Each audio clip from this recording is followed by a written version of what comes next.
So, ladies and gentlemen, the traditional gathering of the steel industry, 15th SteelOrbis Conference, New Horizons on Steel Markets. Welcome to our session. I would like to welcome everyone on behalf of SteelOrbis. As you know, this is the third day of our conference.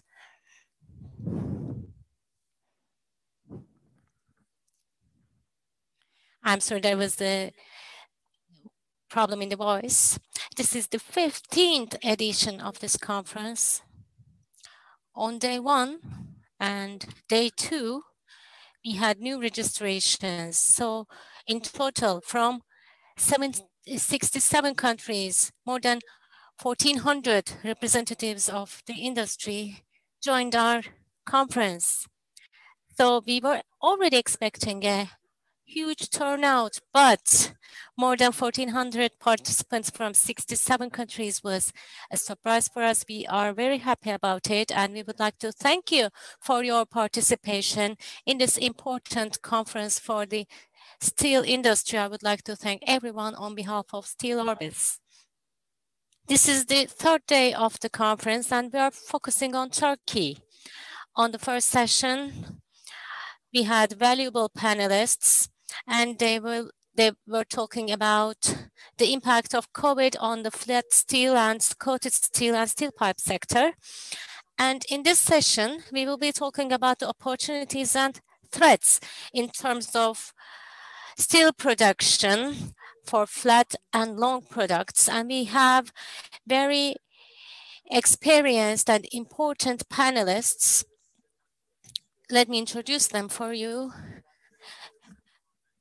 Mr. Muammer Bilgic, General Manager at Bilecik, Demir, Celik, and Mehmet Cakmur, General Manager at Steel's Ticaret. Welcome. Could you please turn on your microphone? Thank you. How are you? Everything's fine. Great. We would like to thank you once again for accepting our invitation and for sharing your expertise with us. Ladies and gentlemen, this will be a panel session. We will be asking some questions to our panelists. This will be like a conversation, a panel discussion. And at the end of the session, after the discussion, we will be answering the questions from the members of the audience. You can send us your questions via the Q&A box at any time during the session. If you would like to ask your questions anonymously, please check the Ask Anonymously checkbox to let us know. And one more request. If you would like to direct your question to a specific panelist, please specify.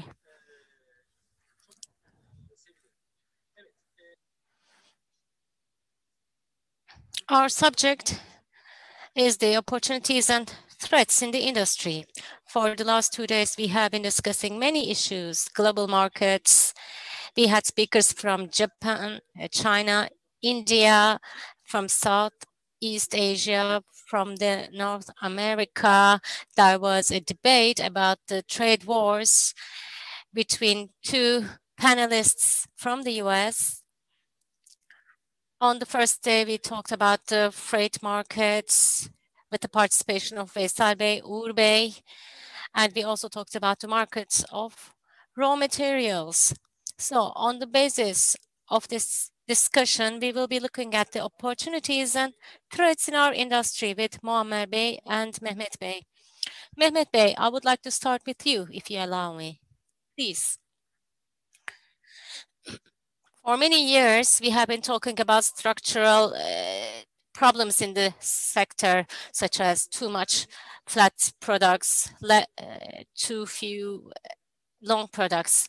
What are the current problems in the industry? And are there any efforts to sort out these problems in the industry? Thank you. Before starting my speech, I would like to thank SteelOrbis. It has been really important because we have been discussing the issue of sustainable export and sustainable production. And we have many takeaways from SteelOrbis for 15 years. They have been successfully continuing this tradition. I would like to thank you. And is conferences like this, you need to have sponsors. I would also like to thank all the sponsors for giving us this opportunity. And about your question. Yes, we like to talk about this structural problem. In 1990, I started working in the steel industry, and since then we have been talking about this structural problem, but we haven't seen many suggestions for solutions. It takes for many people, we have to see the crisis to find solutions. And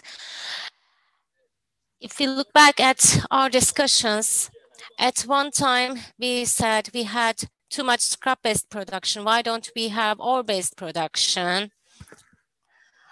Why do we have so many investments when we have too many long production? And people have been asking, we have an excess in flat production, and there are structural problems in pipe production. Why are there new investments in this area? Production and consumption of galvanized sheet, it has gone beyond 2 million tons. Is this sustainable? Painted sheet consumption has been increased by twofolds. I think we should just say no comment about this. We talked about the economical problems, sustainable exports. Why can't we make any money despite all this production?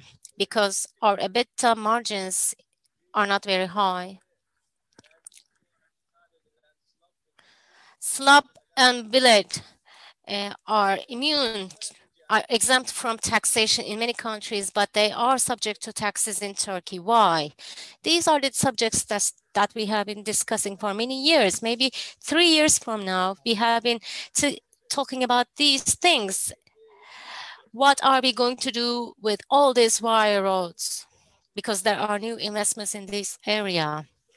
Why? The reason is us. Because our economy is not planned.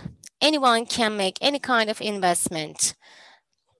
On the same street, you can have 10 pharmacies. No one says we have enough pharmacies on this street. Only 3 would be enough. If people want to open 10 pharmacies, we let them. One of the main problems is the data. What are we producing? How much have we dispatched today? What is our quality in production? What is our quality in exports and imports? Which quality are we lacking? What kind of equipment do we have for cutting? So there is lack of data for analysis in Turkey. Besides, we need to follow the trends.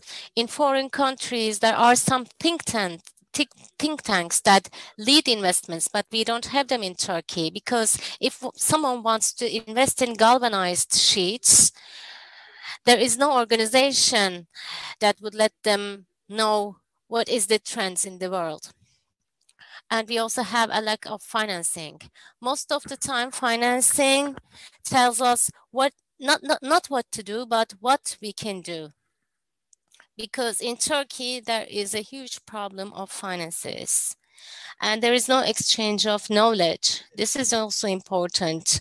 Most of the companies treat their knowledge as confidential information, and they don't exchange it with other companies. And there are not many experts in the government.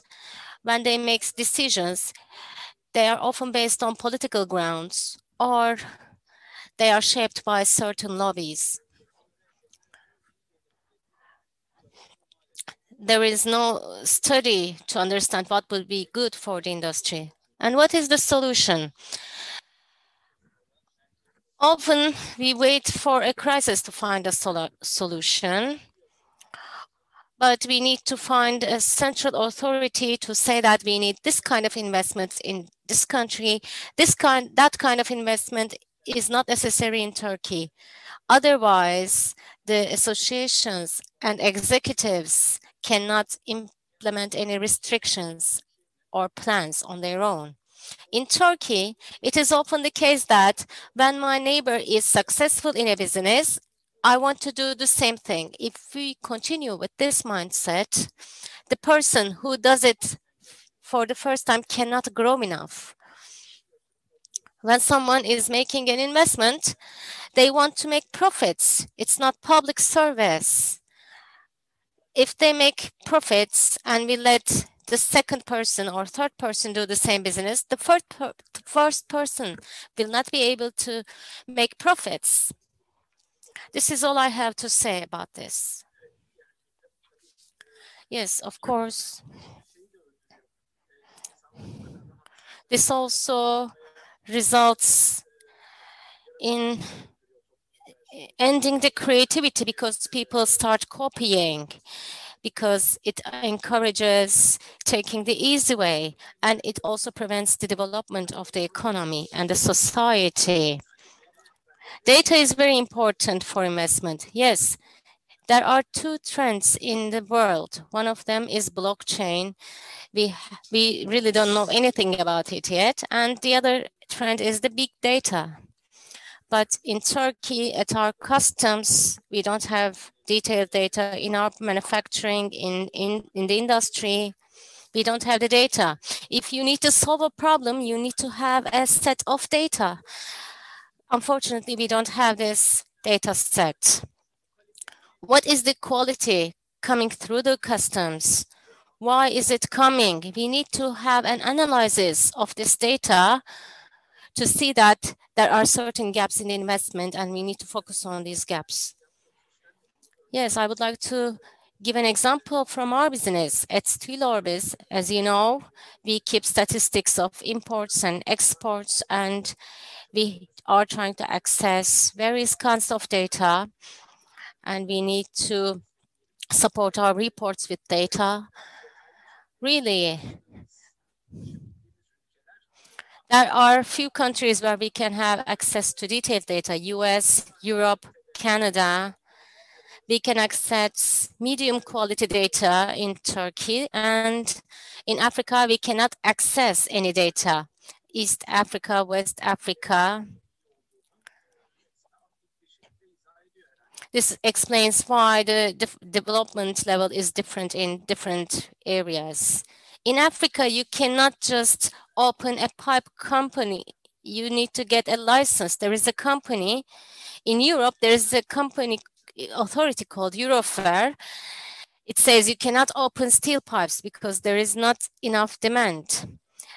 So this sets the balance in the industry. There is no excess production, but in Turkey, unfortunately, we don't have this kind of authority. Unfortunately, not being able to educate people is our problem. Maybe we have a controlled kind of capitalism. What do you think, Muammer Bey?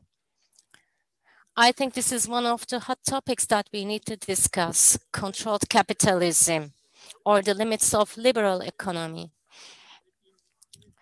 I agree with Mehmet Bey. He explained the issue in quite detail, but there is a problem here. There are the general principles of liberal economy, and these principles are important, but we feel like we are experiencing some things due to a difference in the phase, and we do not implement the principles of this liberal economy. We say we have free economy, and we say that anyone can do anything. But this is a problem in terms of inefficient use of limited resources. There are some businesses not making profits, not paying taxes, not paying salaries, not making exports. And these companies use the same amount of resources as those who do make profits. But these sources are not infinite. I think this will be a post-COVID discussion item. COVID and Paris Agreement will be important in shaping a new paradigm in terms of using limited resources. I agree with what you have said. Of course, in free economy, anyone can make any kind of investment in any place, but you need to consider the side effects, just like EIA reports. You need to think about the impacts on the country, on the economy, on the society, and on the environment. But to do this discussion, I think Turkey needs to go a long way. I think we are not quite at that point yet. Yes, I cannot export all of my products. Some of them are prohibited, some of them are restricted. I think there should be a control on that. I think we need to go towards a more planned economy because the most important shortcoming in Turkey is the lack of capital. We have scarce resources and we need to think carefully when we make these investments. We need to think about why are we making the investment? What is the feasibility? What are the long-term effects? This feasibility study should be made in more detail because we have scarce resources and we need to make a more planned and detailed investment. There is a dialectic in economy. In the past, Turkey was based on a national economy. There was a central planning, but it was followed by the antithesis. Everything became free. We don't have a state planning authority. But I think for investments, we don't have restrictive regulations by the government. But there should be a synthesis here. It should be a well-dosaged control over investments to ensure that the resources in the country can be used more efficiently through some strategies. Particularly in steel industry, I see that neither the public sector nor the private sector has any strategy in the long term. Of course, for some companies, there are some long-term objectives, but the public authority does not have any long-term strategies. Let's talk about consolidation. On the global scale, and then in China, we have been hearing this concept of consolidation. In Turkey, this is just a subject of speculation.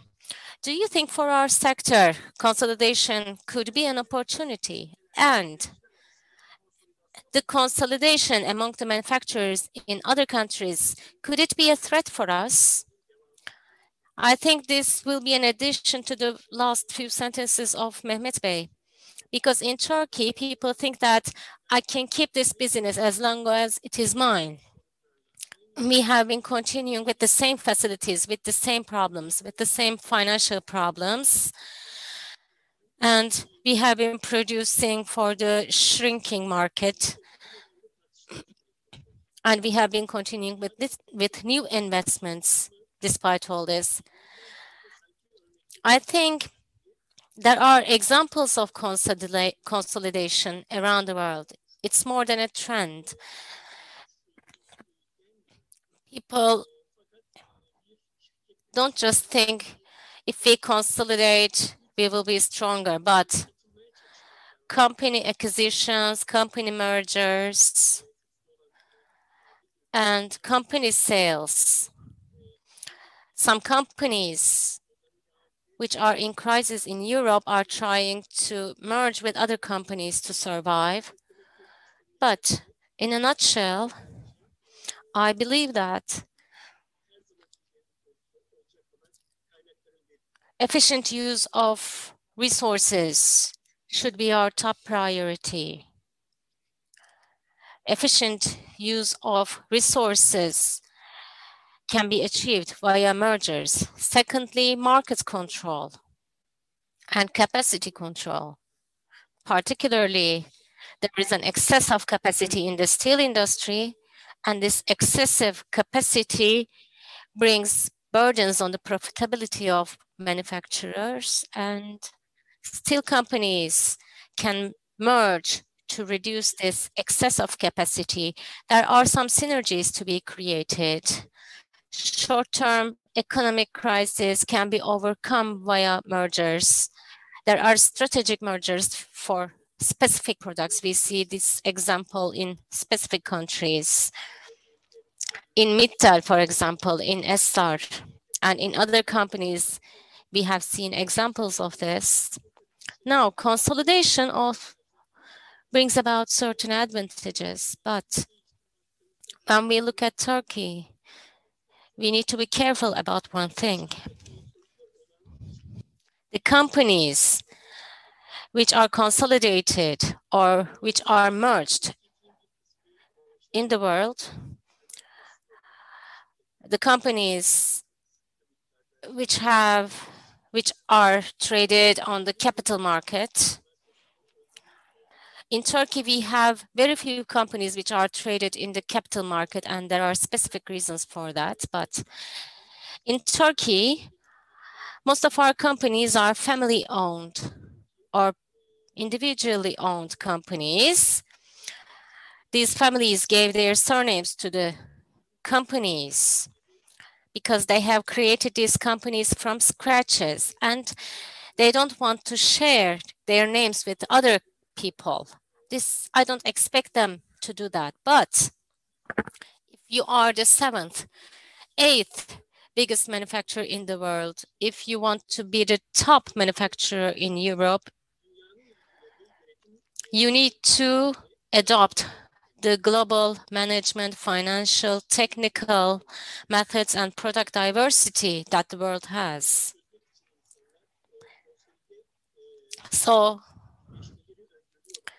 if people are resorting to mergers to overcome their crisis and we are not doing the same, there is a problem.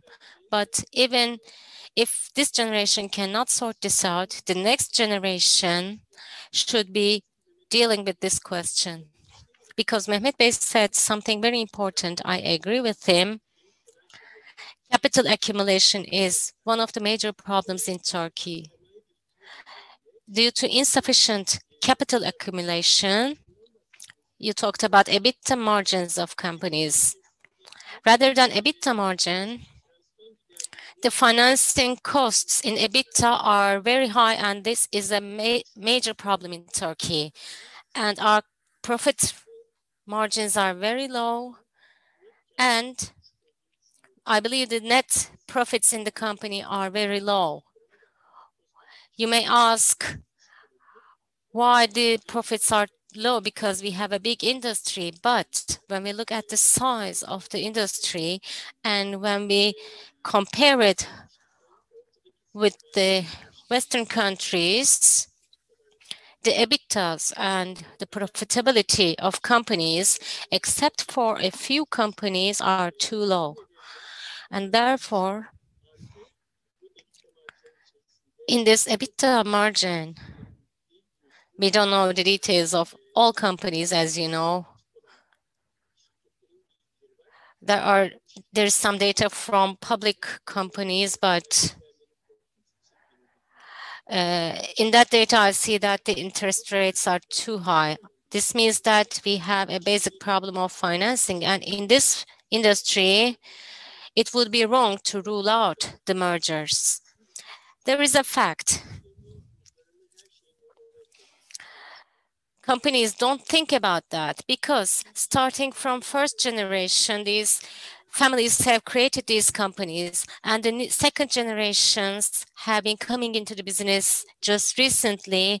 And these people won't say that, let's go to Ahmet and merge our companies. So when can we do this? I think this is one of the fundamental problems. We need transparency of governance in Turkey. I'm not sure whether we have a transparent governance in Turkey. We should be open to the oversight of capital control, capital markets authority. This will bring more discipline to the companies. We also have the illegal economy.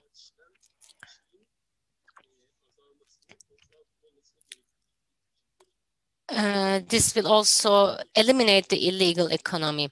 Being accountable, being open to supervision audits will make our economy more planned, because as companies make their own decisions, they look from their own perspective. But if we do that, this will be based on science, because governance is a science. And the people in these positions should have some autonomy in governance, and this kind of transparent governance is not here yet. And this doesn't mean that the bosses are managing this bad. If it were us, we would do it better. But if you are planning to become the top manufacturer in Europe, you need to adopt the methods that are implemented by the big companies. Thank you. Mehmet Bey, in the last 15 years, you have entered the flat market with new investments, and you have entered the market as a foreign domestic partnership. You have been an executive. So what do you think? There are opportunities for investment. So in your experience, since you started flat production in your facilities, what would be your evaluation of the market conditions? Well, basically, MMK metallurgy investment was a big opportunity for Turkey. For the first time, a foreign investor in partnership with a local partner made an investment in Turkey. The Turks and the Russians made a joint investment in Turkey. It was an opportunity, but due to differences of culture and due to both sides not being familiar with the partnership structure, it didn't work out. This infrastructure investment was done 6 or 7 years ago. It was before the crisis. If this report was prepared in 2009, this is when investment would not go on. The feasibility was done by the Russians. It was quite detailed. The consumption in Russia, the consumption in Europe, what would happen. The feasibility report covered all that. After the feasibility, when we did the investment, there was a huge complaint from the Turkish manufacturers. They said, you are producing too much galvanized sheet. This will not work out. Your plans are all wrong. And when we started manufacturing, it was understood that the Russians did the feasibility very correctly. They forecasted some growth in galvanized sheet and coated sheet, and it turned out right. And without needing to export, we were able to sell these products locally. Hot rolling side is problematic. We are not selling enough. We see the conditions of the newly founded hot rolling manufacturers. 6 years ago, I said, let's start doing this. And if we had started, we would be very profitable now. I didn't see any technical problems there, but for some time, the gap between scrap and hot rolling products was closed and the facility came to a stop, and then we didn't resume after that. What has changed since then? There has been a big change in flat steel. When we first planned this in 2008, per capita flat consumption was about 160 kilograms. Now it is about 200 kilograms. So there is an increase by 20-25%. On the long product side, the increase is about 10%. So investment on flat steel was the right thing to do. When we first planned the capacity of galvanized sheet, it was about 1.3 million tons in production and 1.4 million tons in consumption. Today, galvanized capacity is about 5.5 million tons. Kerem Bey says 2.9 million tons, and I say 3.5 millions. Anyone can say any number as an assumption. We don't know the exact number of consumption of galvanized sheet in Turkey. We don't know the exact number. We only have the assumptions. So we exported this amount, we produced this amount. And for the painted sheet, the capacity was 250 million tons, 2.1 million tons, but today the capacity is 1.5 million tons. So there's an excess. I don't know why these investments were made. For the flat hot rolled products, there was 14 million of consumption. Right now, the consumption reached to 16 million tons and the production is 11 million tons. And apart from that, of course, during this term, there was a promising development. The new producers came into the market, so it seems that there is an appealing side of it because we see new players in the market. But new free trade agreements have been undersigned.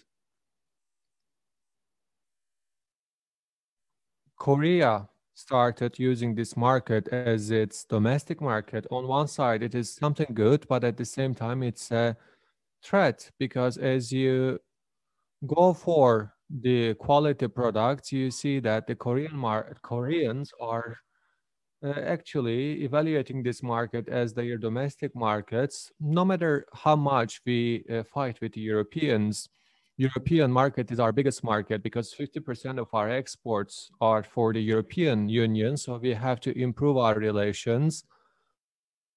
But right now we are oversupplying the European market and they are complaining about it. I mean, for many years we have had trade deficits with the European Union in favor of them. They didn't complain about it. But as they have deficits, they started complaining about it. So this is unfair. Unfortunately, we have lost our momentum after 2013 in terms of investments. I mean, if we could have kept our tempo at that level, most probably the investments would have been 15 or 20% more than it is now. This is the summary of my analysis. Well, this data problem is quite concerning. For example, you said that we have no idea what is the consumption of galvanized products. I mean, I don't want to go into their details, but for a foreign company, we have prepared a consultancy project for the quoted products, and they are asking about the consumption level of Turkey, and we said to them that we don't know, and they are shocked. We can only give them an approximation. I mean, as we say that we lack data, it is quite sad to put it this way. I mean, we can only provide them an approximate figure. Well, anyhow, you have spoken about the free trade agreements. It's such an interesting topic, by the way. And as you stated, we are party to free trade with the European economic community, but it is quite questionable whether the steel trade with Europe is free or not, especially after quotas. I mean, it's not a free trade anymore. As you put it, they provide free trade as long as it suits them.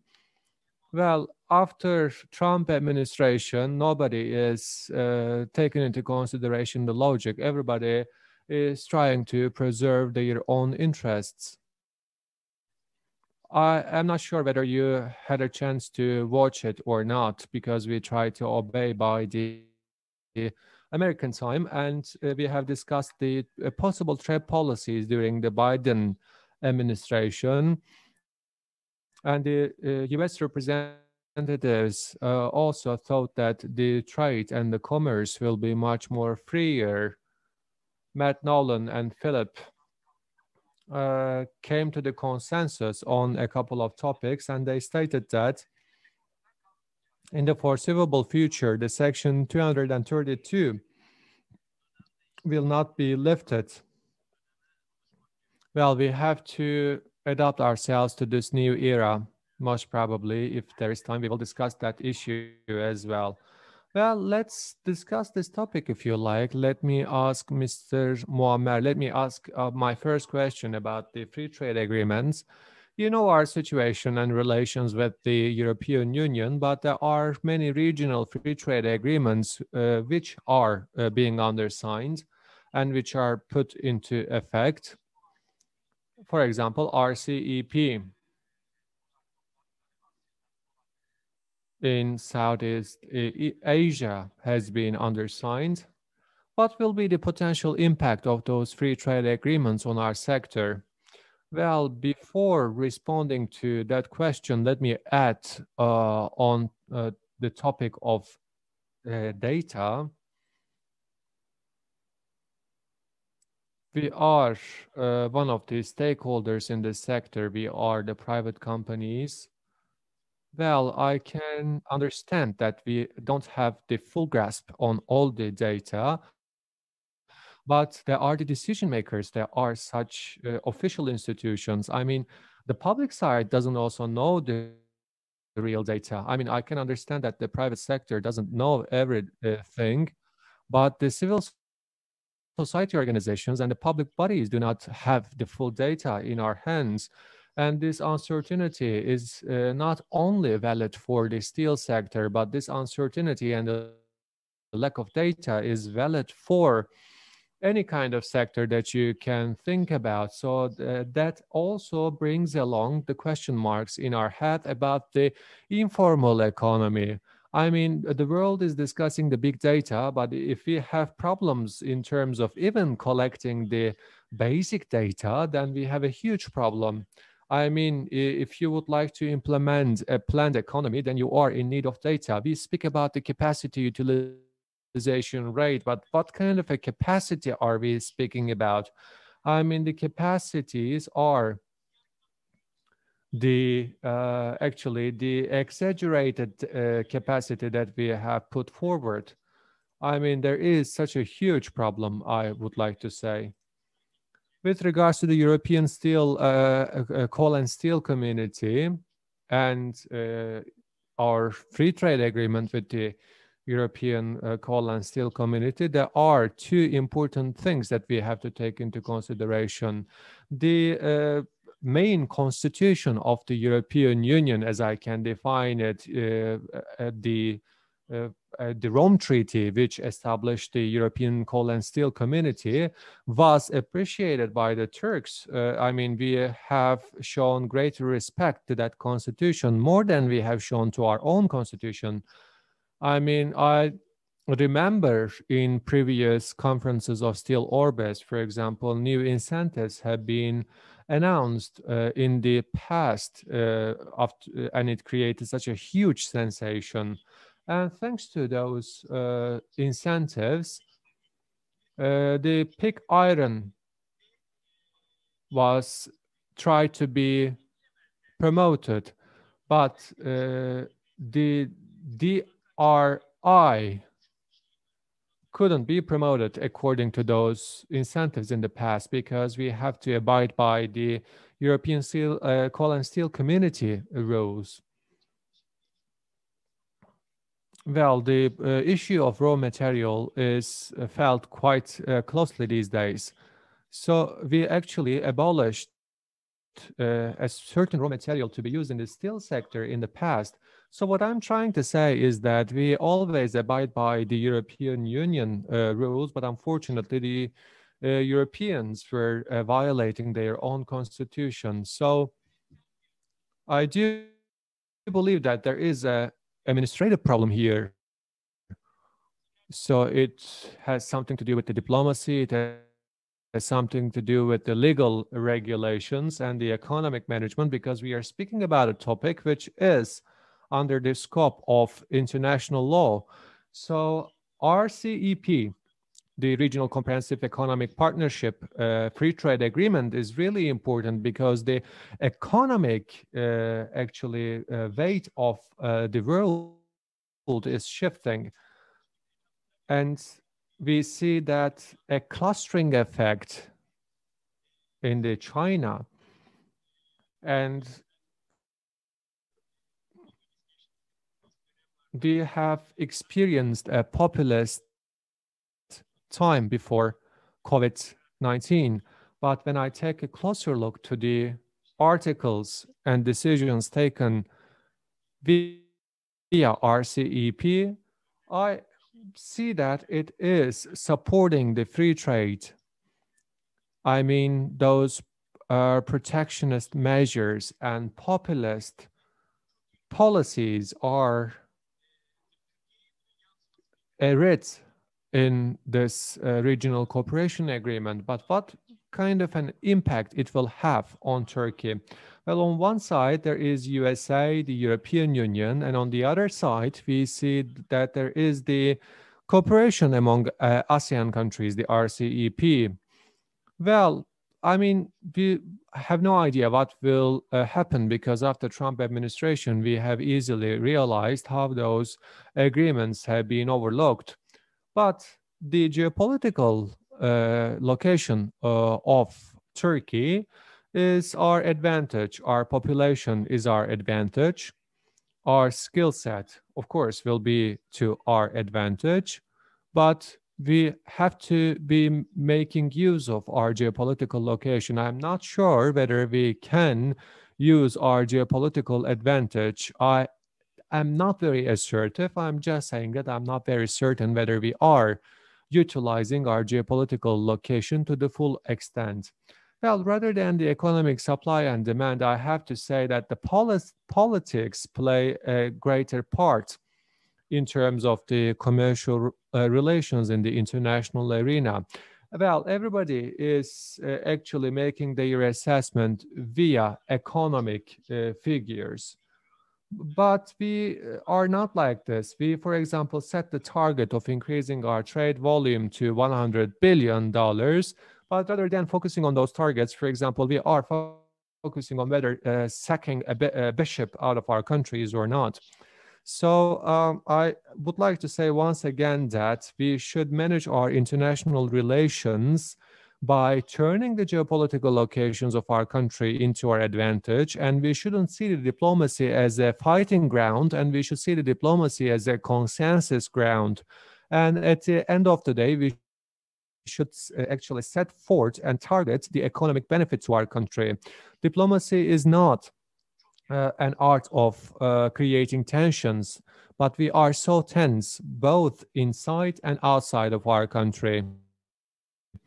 It doesn't matter what is the reason of those tensions. I don't want to, make an analysis on those topics because I'm not expert on that. But the steel sector that we have been operating for a while, due to the international relations problems, have lost many tonnages, and it also had an impact on the profitability margin of our sector and the employment opportunities of our sector. That's why, once again, I would like to state that the politics shouldn't play such a huge part on our economic relations, because our decisions are based on sentiments, personal relations, historical relations, or religion, unfortunately. So as we speak about our strategic targets, unfortunately, we are shifting away from away from the basic necessities of economics, and we have lost many things, unfortunately. Well, in principle, I would like to focus on the empty side of the glass rather than focusing on the full side of it. Of course, there has been many developments. We have lost in Egypt, but we try to win in Peru, for example, or we opened to our one of our older markets in Singapore, for example.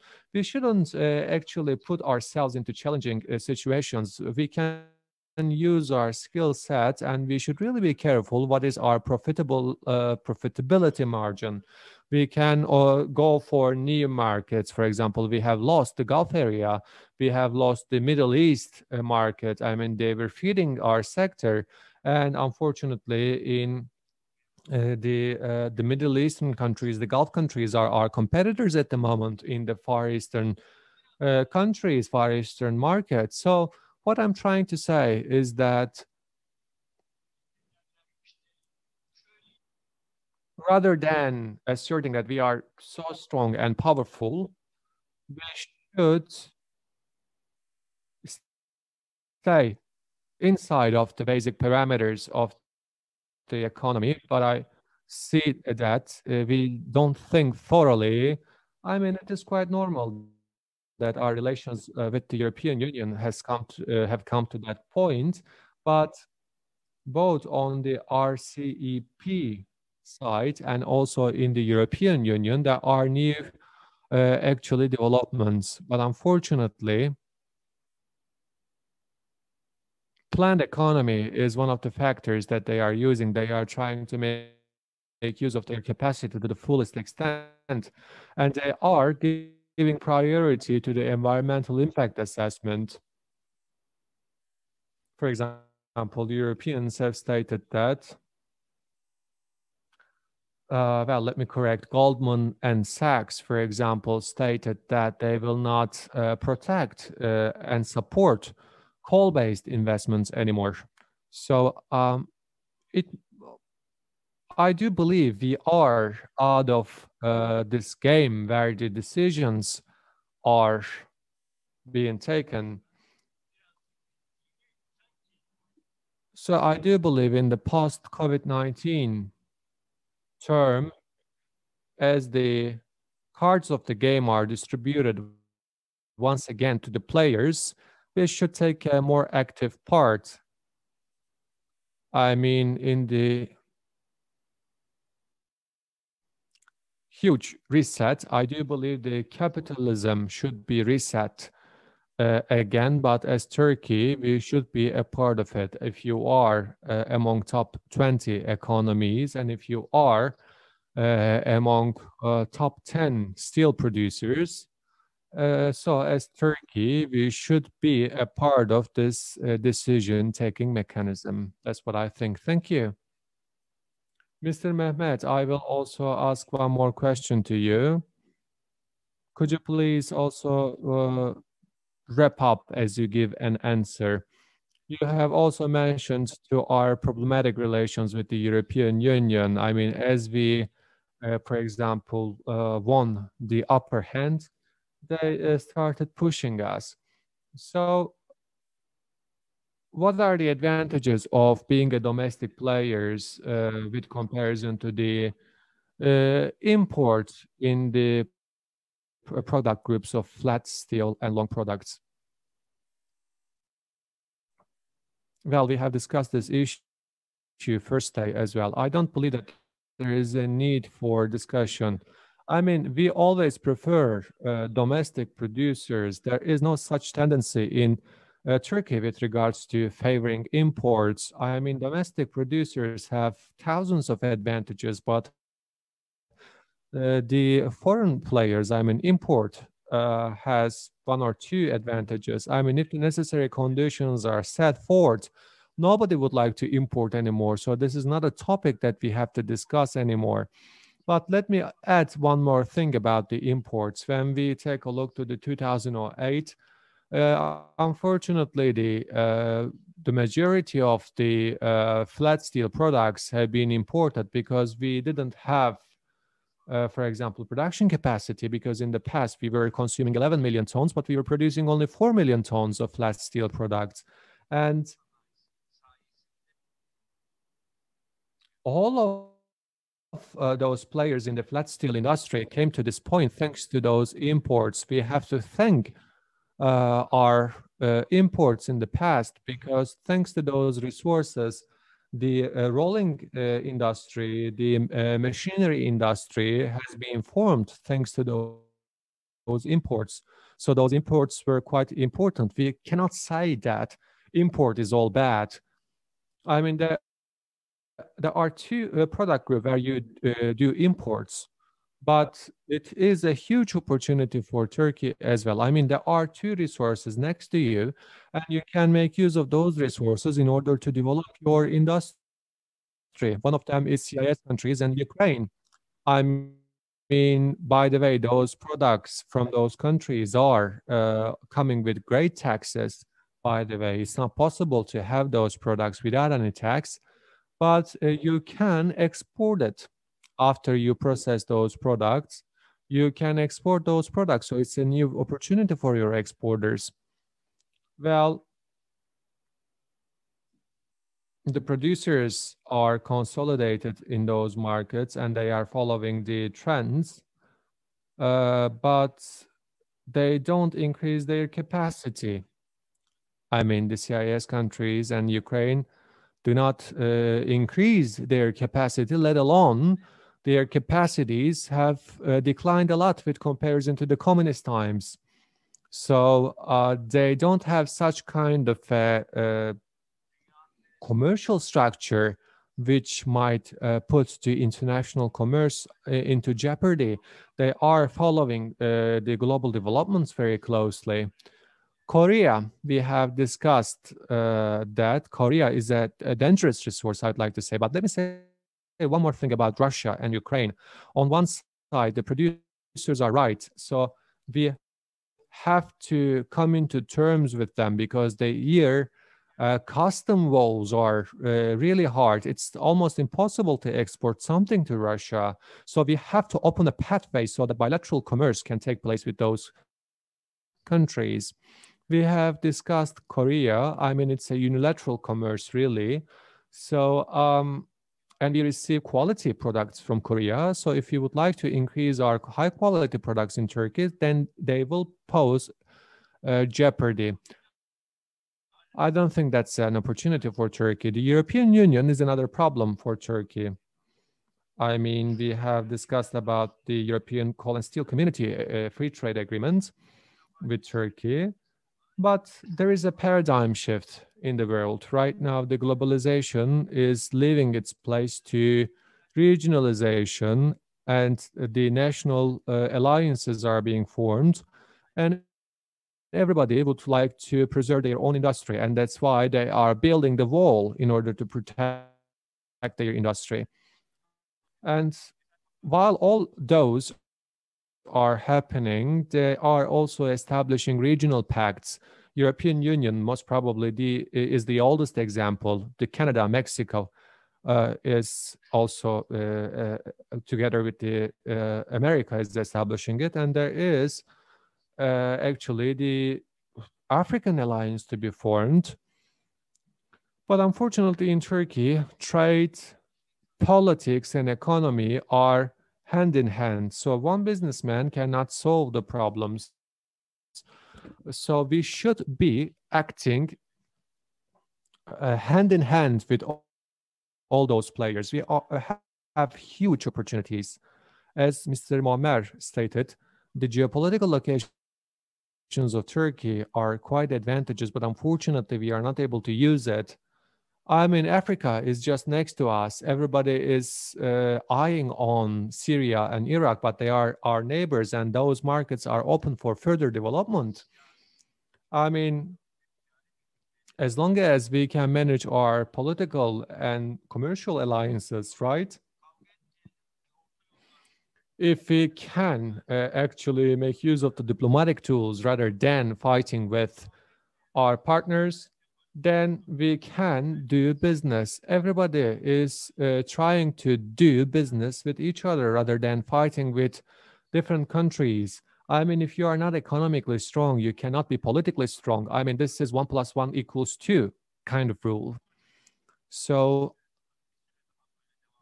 the protectionist measures will last for a while.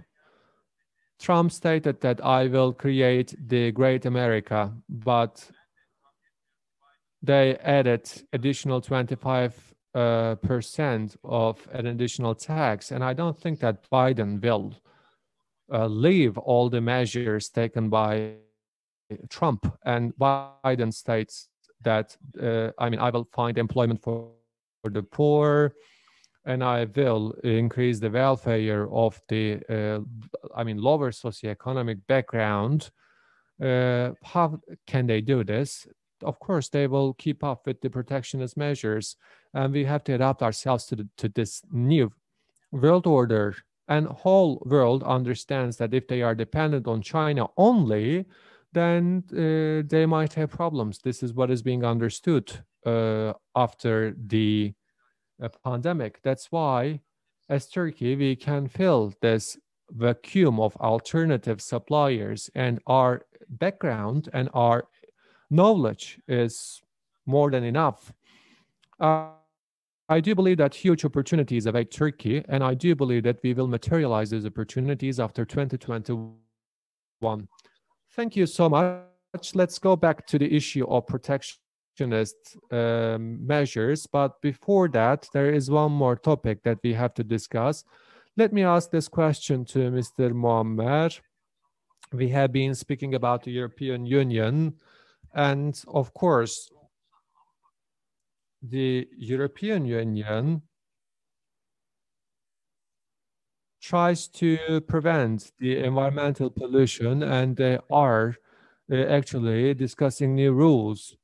Where does Turkey stand, and what kind of jeopardies and what kind of threats are awaiting us? Just like you said, let me start by speaking about the environmental pollution. Well, the environmental pollution is a partial problem for China, but the European Union understands this topic as carbon footprint because those differences are reflected in their environmental assessments. For example, Paris conference spoke about the climate change, and rather than focusing on the environmental pollution, they try to make use of their resources again and again, and renewable energy resources. And in our daily discourse, we understand the environmental issues only as planting new trees or the dust going out of the chimneys, but the Europeans have already tackle those problems. They are not focusing on planting new trees, and they are focusing and targeting increasing the renewable energy resources in the energy generation, and they are focusing on solar panels, for example. This is what the West understands from the environmental protection. So most probably there are differences in terms of our levels. And of course, the European Union, after the COP for 2030 and for 2050, has set forth many targets. First, they will minimize the carbon emissions, and for 2050, certain countries have committed themselves for a carbon neutral economy. China has put forth such kind of a target. And by the way, we have also undersigned that agreement. We are one of those 197 countries. And still, we didn't ratify this agreement. We are one of those 7 countries who didn't ratify that agreement. That's what I would like to underline here. Because you have asked me about the position of Turkey. That's why I am reminding you all those issues. Well, the European Union actually worked quite extensively in order to reach to their targets. They, for example, came up with a stimulus package of 138 billion euros And they stated that the European Union will be indebted by the banks and distribute those funds to the countries. But those funds will be once again collected from those countries via instruments like environmental tax or duty or custom taxes. And I mean, let me correct, it is 800 billion euros of a fund, which is a remarkable money. And they will aiming to become a carbon neutral economy by 2050. And steel sector, which is contributing a lot to the carbon emission, will be at the forefront, of course. China tries to do something similar, and I have also recognized that they are taking very radical measures, and they are implementing those environmental measures. And what is important in here is that among those 197 countries, we are one of those 7 countries who didn't ratify the agreement. Maybe it doesn't have any impact on our daily lives. I can accept that. But we might have certain different targets. For example, we can actually knock our fist on the table so that we can make use of those funds which will be allocated to Turkey by the developed countries. Of course, those transformations will require certain additional funds. Most probably, we are not ratifying the agreement in order to provide ourselves a leverage in our negotiations with the developed countries. I can understand that policy and strategy, but quite interestingly, the perception towards Turkey will be changing as well. So rather than being one of those 7 countries who didn't ratify that agreement, I would like to be a part of the countries who ratified the agreement. I really wish Turkey to be a part of this new order. Well, this new order has 2 repercussions for Turkish steel sector: the technical regulations, the limitations and the thresholds to which parameters we will be exposed to. This is the easy part of it, but within the harmonization process with the European Union acquis communautaire, most of our parameters have been aligned with the European Union requirements. This is really important. And we have organized many meetings and conferences, and both on the public side and the private sector, we have carried out important activities, and the awareness about the environment boosts up as well.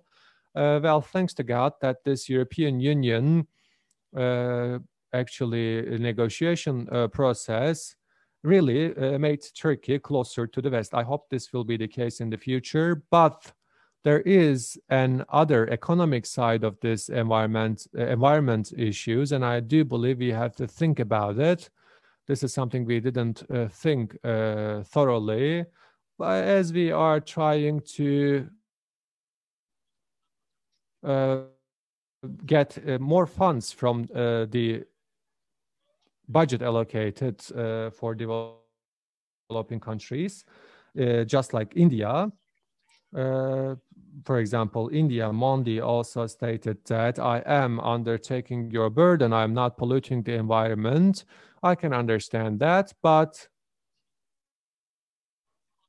our perception and our credibility is not there. So we are among G20 countries. We are one of the top 8 steel producers. I cannot accept that Turkey is not a part of those countries who ratified the agreement. Maybe we will be there, but I'm not certain whether we will really be there. So what happens today? There is a change in the world, but it is not easy to understand what is changing. Most probably after a while, we will understand what is changing really. So Glasgow conference will be taking place, COP26 conference will be taking place in Glasgow in UK. But before COP26 in Paris, there are many meetings and conferences going on with the team of environment. They are putting in place international laws regulating the environmental finance. And as they are issuing those laws, I mean, we are unaware of what we will encounter with in the future. I mean, we are not sure how active we are in this decision-making process. I mean, what will happen? The European Union, within the protectionist measures, will make use of environment as an excuse. Why not? It might be the truth, but European Union is also abiding by the 2015 rules, and there are tangible examples. They believe in that change, and I do believe we have to believe in that as well. We see such a huge draft, for example, and I don't think that this is due to the environmental changes. Either due to the recession in the post-COVID-19 period or due to their endeavors for reducing the carbon footprints, they are coming up with certain rules. And we are exporting our 55% of steel production. That's why any sort of international development is important for us, and it constitutes a risk. Those new environmental regulations will be a risk for us to manage. Well, our sector is based on electric arc furnace, which minimizes the environmental impact. Of course, this was not our choice, or it was not a conscious choice, or we didn't choose it because we respect the environment. This happened due to obligations. Well, using electric arc furnaces and scraps will be quite beneficial, but we should also take into consideration the extra burden which will be imposed by the environmental regulations. I mean, we feel that burden due to the electricity consumption. It is a parameter, and it has something to do with the environmental impact. Well, as the Turkish steel sector, Turkey is trying to prepare herself for those developments. It doesn't matter whether you accept the environmental issues as pollution or carbon footprint, whether you think that the level of understanding between Europe and Turkey is fading away. The producers are also increasing their awareness about it. That is where the process leads us. But I'm not afraid of all those developments. What I'm afraid of is that as we sell products to Europe, they will, for example, check whether we are responsible steel producers or not. They will ask whether we have unions and whether the workers are members of the unions or not. And they will ask whether how many journalists are, dealing with that issue or not. We have experienced many examples. Or they will ask what is the carbon dioxide emission per tons, and you have to confirm it. And in order to confirm that data, they will not accept your accredited bodies, and they will inspect you. They will inspect you in terms of occupational health and safety, in terms of your politics. Well, certain rules should be set forth in the global scale, and there is only one world that we live in. We have to protect this world. We are under a huge risk, and there are many things that we have to do. We have huge responsibilities. If you want to work with me, then I will make sure that you are abiding by those rules. How much we are ready for those rules, how much we are prepared, or whether we are involved as we set forth those rules, I'm not sure, and I am concerned. I hope I am exaggerating all those, but the fact that we use electric arc furnaces in our steel sector constitutes an advantage. Thank you very much. On the televisions, the anchor people say the director is warning me. We don't have a director warning us via an earpiece, but our moderators are warning us that we are running out of time. Mehmet maybe talked about protectionism. This is a new era. This will go on. Really, will this go on, or is this temporary? I was going to ask this, but I think you believe that these things are here to stay. But there are opportunities during a time of protectionism. Protectionism means that you can do the same thing, you can use the same thing. As long as you can create these pacts in your own region. So this will give you an opportunity. You should look at what you can do with your own neighbors, because when we look at our neighbors, we can do trade with them. They are still producing less steel than us. They are good markets for us. How can we do this with Africa or the Middle East? We should look at that. Maybe in the long term, these protectionism measures will not work out. The idea that I can produce everything at home, we can deal with these problems in the family, we can make money, we can do everything. This never happened in the world in the long term. But in the middle term, this will go on like this because countries are signing agreements, creating unions.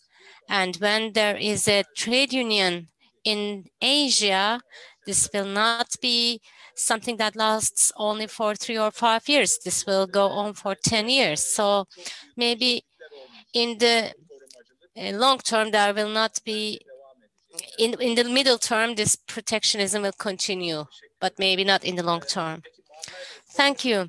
Muammer Bey, protectionism is going on and we are producing the same things, rebars, wire rods, hot rolled sheet.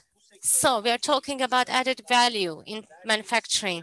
Where do we stand in terms of research and development? We know there are some efforts by some companies, and we should not overlook them. But what is needed in this industry? As a member of this industry, I would like to be a little bit provocative here. If anyone is listening to me, I would like to start by saying this phrase, value-added manufacturing. There is added value in everything, the difference of the value in the input and the output. But in the construction sector, we have added value. I think what is meant here is producing new products with high profitability, with less competitiveness, and the opportunity of producing new things with the same processes. But when you ask this question like this, people focus on value-added product. But from my perspective, as an engineer, for me, it is not the product, but the manufacturing process that is value-added. I mean that the difference between the input and the output is not just about the price. This is not the only parameter, but the process. For example, we have the issue of metallic efficiency or energy efficiency and raw material. Now, particularly in flat and long products and ribbed rebars, there is a margin between the raw materials and the end products. You can do anything in the middle ground. The product is specified by the market. The raw material is determined by the market. And there is some money in between. Nobody is questioning that area between the two. But there are principles of metallic efficiency. You need to do certain things and you need to get a certain output. It is based on some calculations. But when we say value-added manufacturing, it is about new products. New products are not actually new products. These are using the same proven processes or methods to produce similar products for a similar market. For example, wire rods. They bring added value, but wire rods bring additional costs in prices and in costs. So people look at these margins, they look at the market sizes in Turkey and around the world, and they look at the manufacturing costs. They always focus on the product. But we need to look at research and development. Our perception in research and development is also based on product. We don't have research and development about the efficiency of the processes. Of course, there are some people who are doing that. These are confidential, so I don't know the details, but there are very few new processes. There are specific companies that produce new products. These are big companies. We often focus on products that are proven in the market. But for me, the thing that we should concentrate on is the raw material. Raw material is the actual source of costs. And in the past, they were easy to find. It was in Europe. We could bring it from Europe and we can process it very efficiently. And the markets were very comfortable and the type of steel was very easy to use. Now we have come to a point and now we have to go beyond that because we need to think about the raw materials as well. Because there are the alternative raw materials. In the past, the government thought there could be no incentive for this area because there is a production of more than 300 million tons in the world.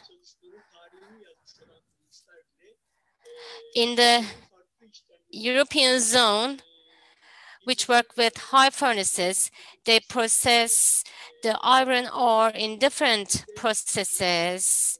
They use new processes and they reduce their dependency on low quality iron ore or their dependency on scrap. R&D is not easy. For decision makers, investing in a wire rod is something good. Other people have done it. I pay 50 million euros. I know what will happen. You don't have to do much. But to produce a new type of raw material, you need to spend a lot of money. Of course, in Turkey, we don't have the capability to finance these activities. We don't have the financial power to do that. But I believe that we should concentrate on this.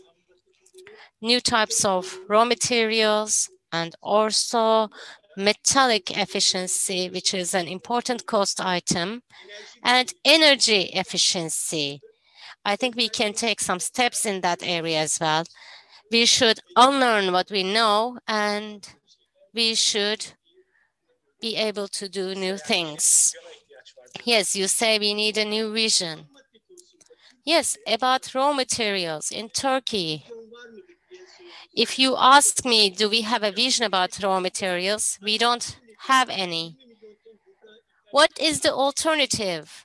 Will you continue to import 20 million tons of scrap. We don't have any vision about that. And finally, about scraps. Yes, we are importing 20 million tons of scrap, and this will be our last question. European Union, Eurofair wants to restrict exports of scrap. India wants to restrict imports, and China is about to ease the restrictions on imports. What do you think about this? Yes, China is planning new regulations which include easing the restrictions on imports of scrap, and they will be focusing on special quality of scrap, and the number is 10 million ton. 10 million ton is not important for China. I think the total market size is about 130 million tons. But Turkey's export market is about 80 million tons. So we are buying 20 million tons. So there is a total export of 80 million tons in the world, and we are buying 20 million out of that, almost 25%. And China says 10 million tons. They are going to buy half of the amount that we import. For example, Latin America is buying scrap from North America. Why? Because some people complain that the scrap that was destined for Turkey are now going to Latin America. This is related to the availability and the prices of scrap, and this is a risk for Turkey. It is the major risk for Turkey, because 55% of the global production is construction steel. So there's a huge production of construction steel. We are talking about long products here. And are they not making any profits here?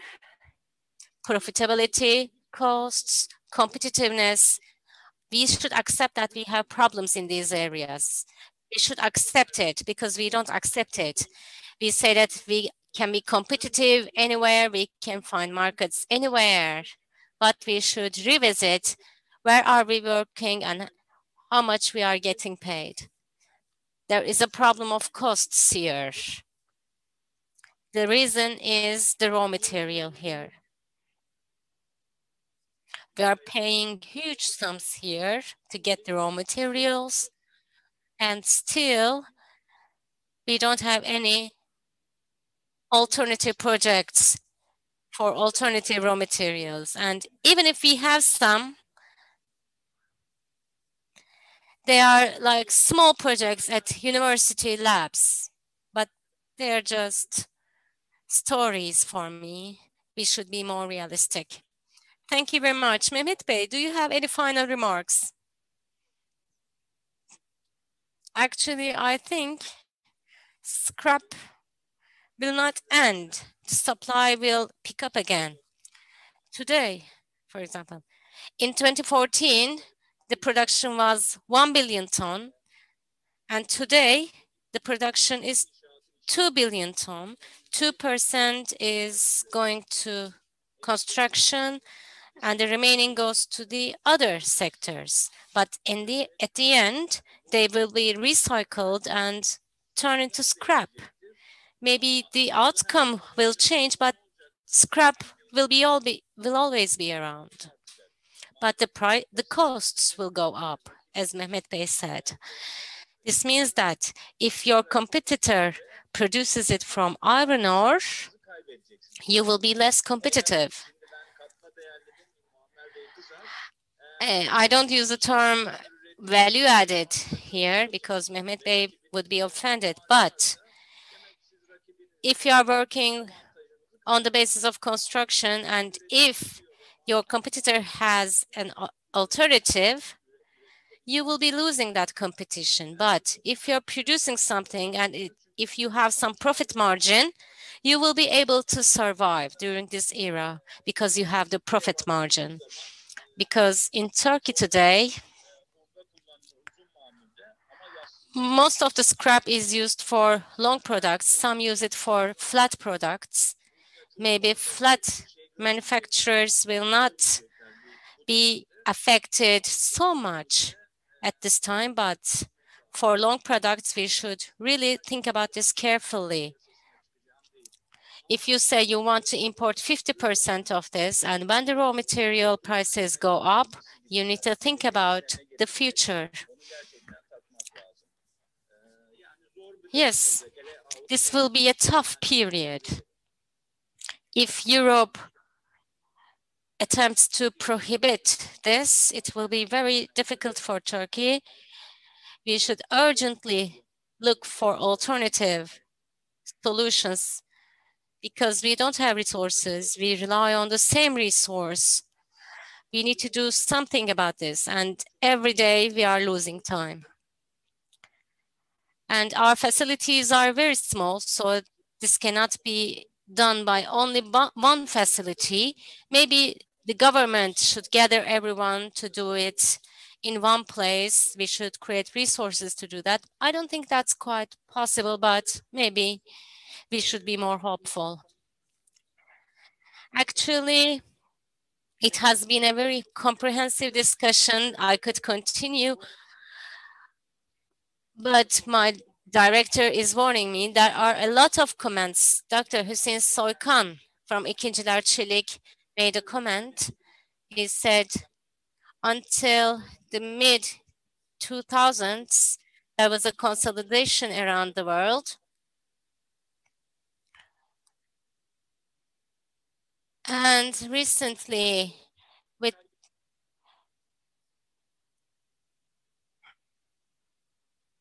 I think we need to create a minimum text that the whole industry will agree on, but we are not at that point.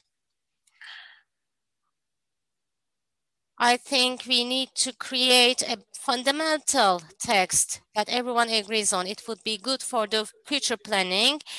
The minister said that he's confused when he talks about everyone, but competition, but this should not be based on competition. We should find a common ground. Yes, we should find a common denominator, but everyone thinks the common denominator should support their own interests, so we cannot find the common ground. But we should look at the interests of Turkey. We should carefully study that. We have a question. With that, we will wrap up.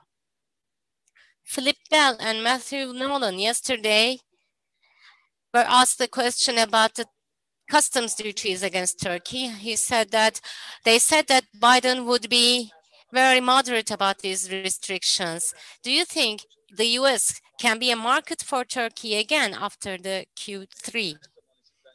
I think the US is always a market for Turkey. Actually, the US was becoming a market, but when you look at the domestic market prices, it is about to be a market despite 25%. But if we overcome this COVID period and if we go back to normal, the US has to import something. They cannot do it from South Korea, so there will be a market for us. And if they eliminate the 25% taxation, it would be better for us. But if they eliminate 25% duties and give more favorable conditions for some countries, it would be still a disadvantage for Turkey.